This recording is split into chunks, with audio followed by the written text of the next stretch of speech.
नमस्कार, सुप्रभात। स्वागत है एक बार पुनः आप सभी का सब रंग कार्यक्रम में। मित्रों, कहीं बहुत सुंदर सी पंक्तियां लिखी थीं कि जिसने दुनिया को बदलने की कोशिश की वो हार गया और जिसने खुद को बदला वो जीत गया। सचमुच दूसरों को बदलने की कोशिश करना, उसमें अपना वक्त लगाना, ये अपने वक्त को नष्ट करना है। क्योंकि दूसरा बदले ना बदले लेकिन हमारा कीमती वक्त ज़रूर जाया होता है और सामने वाला भी अपने जीवन के अनुसार ही जीता है, समय आने पर ही परिवर्तित होता है। तो क्यों ना जो मेहनत हम सामने वाले पे कर रहे हैं या बाहर कर रहे हैं, वही मेहनत अपने आप को बदलने में करें। अपनी आप की स्व उन्नति करने में करें, अपने आप को विकास की ओर ले चलने में करें। जब हम बदलेंगे तभी दूसरे भी हमें देख कर के अवश्य बदलेंगे। एक बड़ा प्यारा सा स्लोगन है, स्व परिवर्तन से ही विश्व परिवर्तन होता है। इसीलिए हम अपने बदलाव पर ध्यान दें, अपने आत्म-विकास पर ध्यान दें। निश्चित रूप से हमें बदलता हुआ देखकर दूसरे भी बदलते अवश्य चले जाएँगे। तो आइए इसी सुंदर भाव के साथ कि हम अपने आप को बदलेंगे, चलते हैं आज के सुंदर सुवाक्य की ओर।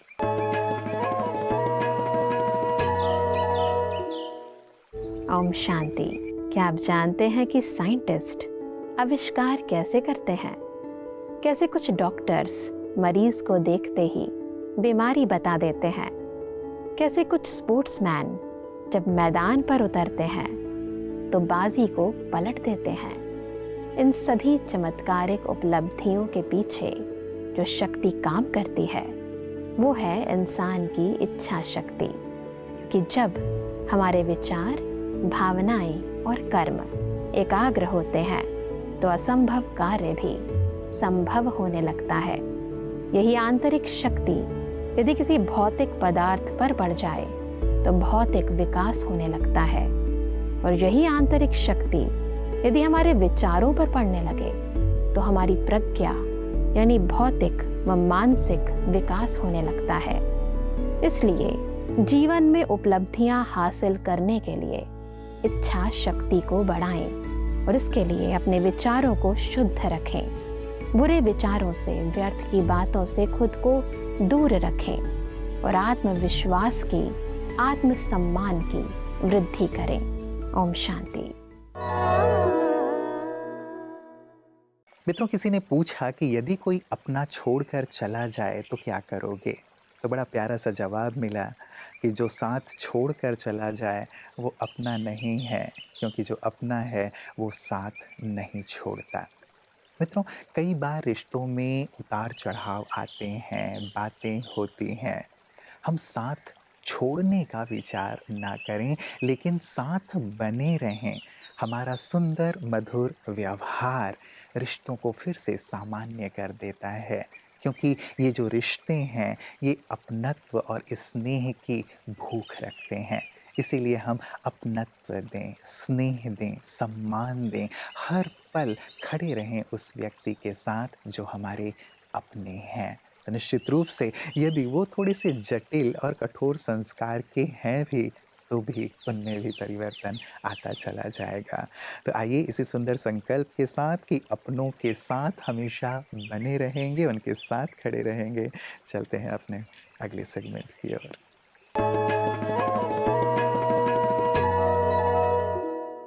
नमस्कार। स्वास्थ्य बहुत ही इम्पोर्टेंट है, परंतु कई बार हम अगर छोटा सा भी काम करें तो आपका स्वास्थ्य अनेक गुना अच्छा हो सकता है। उनमें से एक चीज है कि प्रतिदिन हम थोड़े भी फल का सेवन करें। फलों में इतने अच्छे अच्छे तत्व है कि शायद 10,000 रुपये की दवाई में नहीं हो सकते हैं, परंतु फल की कोई एडवर्टाइजमेंट नहीं करता है क्योंकि उसमें कोई कंपनी को फायदा नहीं है।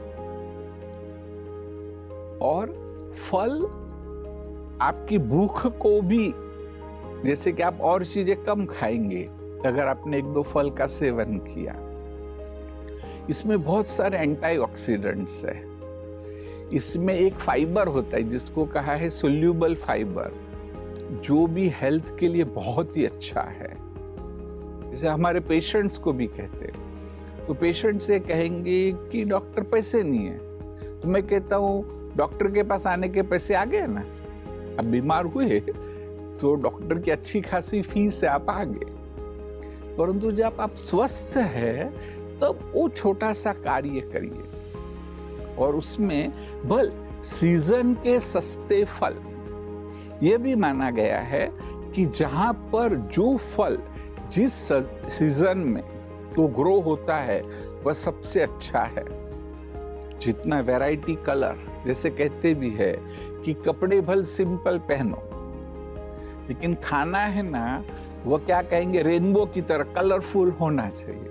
कहाँ से आएगा कलर? फलों से आएगा, वेजिटेबल्स से आएगा। तो फलों का सेवन जरूर करो। भल खाने के तुरंत बाद नहीं खाना है, करीब 2 घंटे के बाद आप बीच में फल का सेवन करेंगे तो आपका स्वास्थ्य बहुत अच्छा होगा। वो वास्तव में अमृत तुल्य है। ओम शांति। मित्रों, कहते हैं बातें नहीं काम बड़े करो, क्योंकि लोगों को सुनाई कम दिखाई ज़्यादा देता है। सचमुच यदि हम अच्छी बातें करते हैं, ज्ञान की बातें करते हैं, आध्यात्मिक ऊंची बातें करते हैं, तो वो बातें सुनाई लोगों को कम देती हैं, लेकिन यदि वो आचरण में आ जाएं, जीवन में आ जाएं, तो वो दिखाई बहुत जल्दी देती हैं और असर भी बहुत ज़्यादा करती हैं। और ऐसा ही करते हैं आध्यात्मिक जगत की महान विभूतियाँ। वो लोगों को बोलते भले कम हैं, लेकिन अच्छी बातों को, आध्यात्मिक ज्ञान की बातों को अपनी जीवन और आचरण में पहले लाते हैं। ऐसी ही महान विभूति थे प्रजापिता ब्रह्मा कुमारी ईश्वरीय विश्वविद्यालय के आधार स्तंभों में से एक दादा आनंद किशोर जी। आज उनका स्मृति दिवस है। आइए महकती यादों में उनकी जीवन की महानताओं पर एक नज़र डालते हैं और उनसे प्रेरित होते हैं।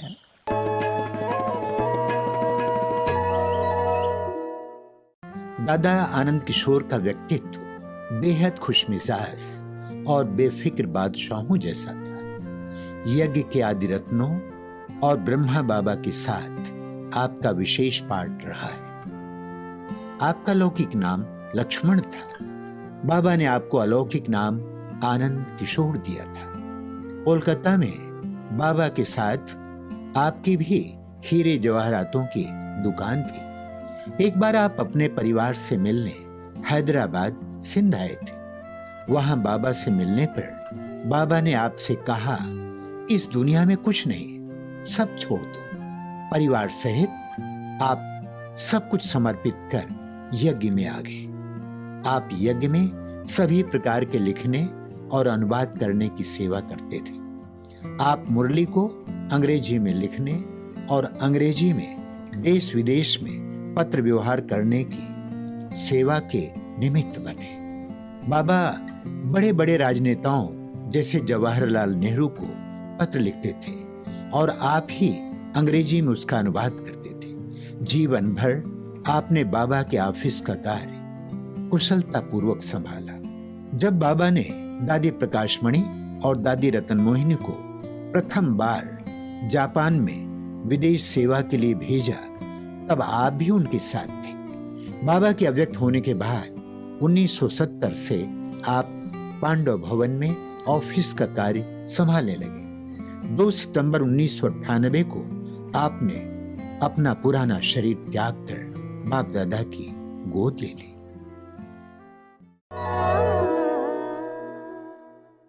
मित्रों, किसी महान व्यक्ति ने कहा है कि जिंदगी का सबसे कठिन दौर वो नहीं है जबकि लोग आपको नहीं समझते, बल्कि जिंदगी का सबसे कठिन दौर वो है जबकि आप खुद को नहीं समझते।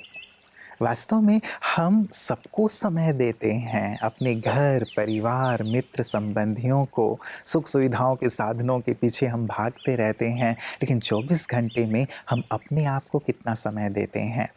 यदि हम खुद को समय नहीं देंगे तो खुद को समझेंगे कैसे, खुद को निखारेंगे कैसे? कैसे खुद को हम समझें, कैसे खुद को निखारें, कैसे खुद को बहुत गहराई से जानते चलें? यही सुंदर कला ब्रह्मा कुमारीज ऑर्गेनाइजेशन में सिखाई जाती है कि कैसे आप स्वयं के साथ बैठकर अपने गुणों और विशेषताओं को शिखर की ओर ले जा सकते हैं। आइए देखें ब्रह्मा कुमारीज की इन्हीं सुंदर सेवाओं को पीस न्यूज़ हाइलाइट्स में।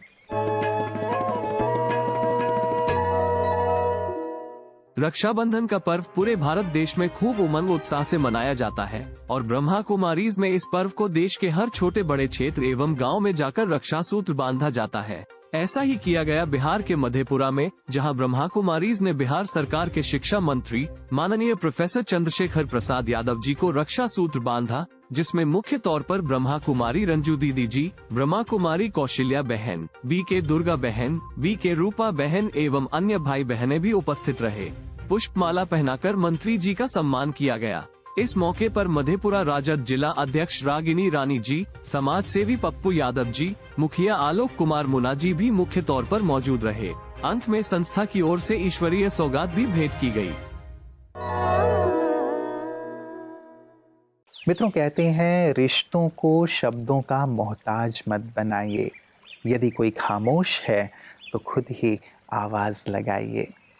कई बार हम खामोशी के साथ दूरियां बढ़ाते चले जाते हैं।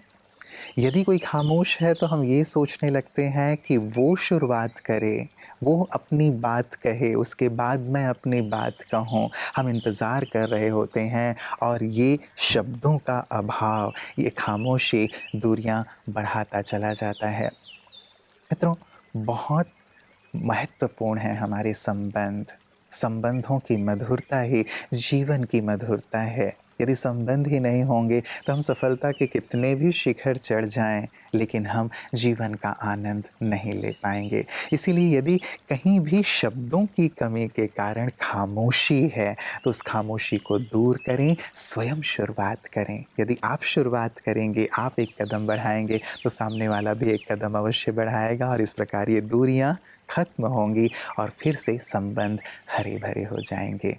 तो आपके हर संबंध में मधुरता हो, खुशहाली हो, अपनत्व हो, स्नेह और सम्मान हो। इन्हीं शुभकामनाओं के साथ नमस्कार।